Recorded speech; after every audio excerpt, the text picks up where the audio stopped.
Well, hi everyone. I'm John Rethman with my predictions for WWE's Elimination Chamber 2020 pay-per-view.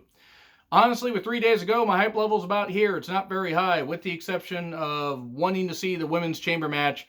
I think that's going to be pretty damn good. It's also the one match that's been built up pretty damn well because everything else has been thrown together. Because thankfully, after the talent and crew got back from Super Saudi Showdown safely, they were probably sitting there at SmackDown thinking, okay, creative's like, yay, we're heading to WrestleMania. We can just hype up for that. Crap, we have the Elimination Chamber. We need to set up a car. Go, go, go, go, go. And they talked to the tag team, said, guys, you want to be in the Elimination Chamber tag title match? Sure, yeah, why the fuck not? Okay, good, you guys are in. Revival, sit over there, because you don't want to be here, and we don't really need you here. Sit in catering. That's probably what they said to them, which is unfortunate. I like the Revival, but that's probably what happened. And then they made a call, hey, when you get to Raw, put the U.S. title, Raw tag titles, and put Alistair versus AJ on there. That's essentially what happened. That's it.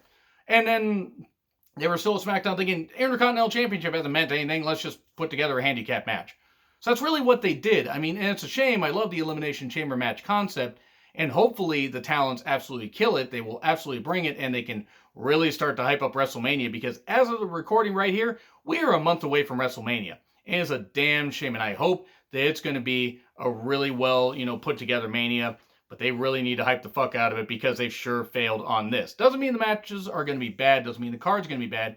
And 6 matches means the chamber matches can get some good time and we could have some good storytelling. It's just such a shame to see such a phoned-in card when it shouldn't be. But who knows? Could be decent. So we have Braun Strowman versus Cesaro versus Shinsuke Nakamura versus Sami Zayn. 3-on-1 Intercontinental Championship handicap match. Braun Strowman's winning, likely pinning Sami Zayn. I don't really have much for this. I mean, the Intercontinental Championship hasn't meant anything, and it's a shame because, the Intercontinental title does have a great lineage, but it hasn't meant anything for a couple of years. And Braun winning it, he'll face somebody. I don't know, maybe he'll face Sheamus at WrestleMania. That's what will probably happen. Braun will win, and then Sheamus will come out and attack him, and then they'll set up that program for WrestleMania. And then we get another championship match. Humberto Carrillo versus Andrade, U.S. Championship match. Because you haven't seen this match a whole bunch. Now, it's going to be good. It's going to be well done. I thought after Andrade came back from suspension, him taking these losses, maybe it means he's going to lose the championship. Nope. I think he's going to retain it. He's going to beat Humberto, but we're going to get Rey versus Angel Garza versus Humberto versus Andrade in a 4-way match at WrestleMania. Maybe on the pre-show. Hopefully not have it open the show and, open the main show. That'd be pretty good. But Andrade is going to retain here. Aleister Black versus AJ Styles, no DQ match. I think what's going to happen is the Gallows and Anderson, the Oxy, are going to, not Oxy Clean, are going to interfere. Undertaker is going to come down because everybody's going to be taken aback by the Undertaker's dong or gong, whatever you want to call it.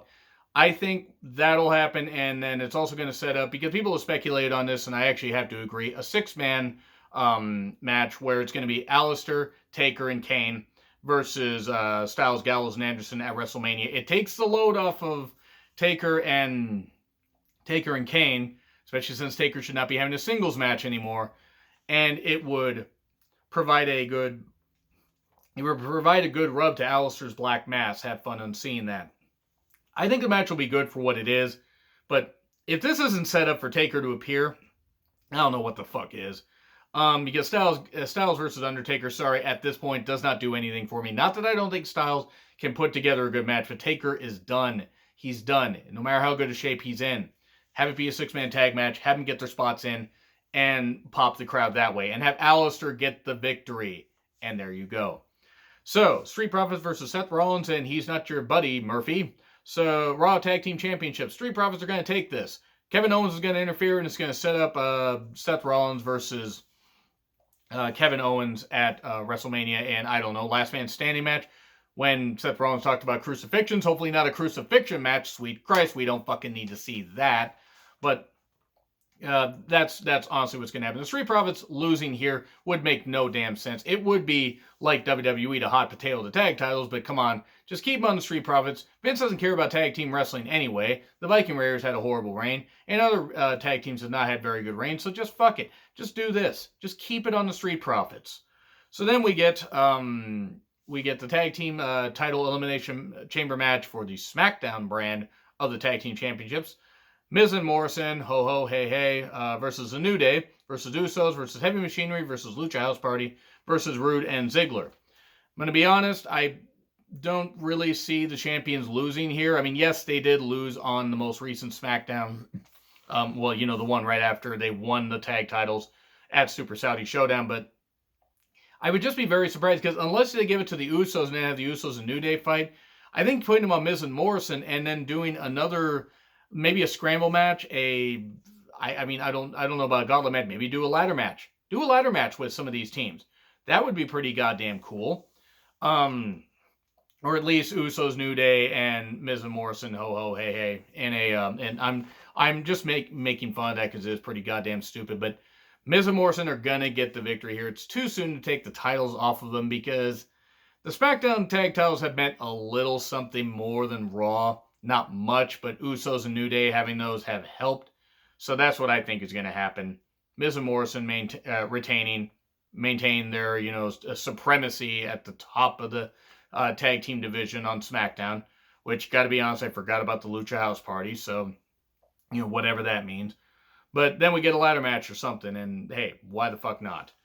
So then we get to the main event, which is hopefully the main event, the Women's Elimination Chamber match. Natalya versus Liv Morgan versus Shayna Baszler versus Asuka versus Sarah Logan, and versus Ruby Riott. I knew that I was forgetting somebody there, which is a sad state of affairs on Ruby Riott because Ruby is absolutely great and deserves to be used a whole lot better.